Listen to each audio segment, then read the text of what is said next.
नमस्कार दोस्तों, आप लोग देखानी भोजपुरी हिट न्यूज चैनल। तो बहुत बहुत स्वागत बा। तो आप लोग देखिए खेसारी लाल यादव के 2021 के पहला होली गीत रिलीज कर दिया गया है, जो कि एंगल म्यूजिक के इंस्टा पर थोड़ा देर ही पहले रिलीज किया गया है, आज रिलीज किया गया है। तो आप लोग भी जाकर एंगल म्यूजिक के इंस्टा पर खेसारी लाल के 2021 के पहला होली गीत सुन सकत बानी।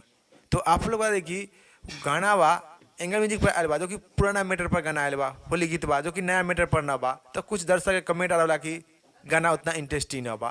तो आप लोग इसी वक्त इसी टाइम जाए कि एंगल म्यूजिक के पर खेसारी के तो 21 के पहला होली गीत सुनी और सुन के कमेंट बॉक्स में कि आप लोग के सुने में कैसा लगा, और अपना राय और अपना विचार जरूर कमेंट बॉक्स में बताएं।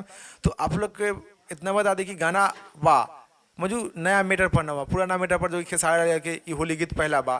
दूसरा आई तो जो कि नया मैटर पर आई, तो दूसरा देखे के बाद आप लोग फिलहाल में पहला जो कि एंगल म्यूजिक पर जाई और होली गीत खेसारी लाल यादव जी के सुनी और सुनकर नीचे कमेंट बॉक्स में अपना राय और अपना विचार जरूर बताएं। और इस रिपोर्ट के बारे में क्या राय बा, क्या विचार बा, जरूर कमेंट बॉक्स में बताएं। फिलहाल में इतने फिर से मिलेंगे अगले वीडियो में। जय हिंद, जय भोजपुरी।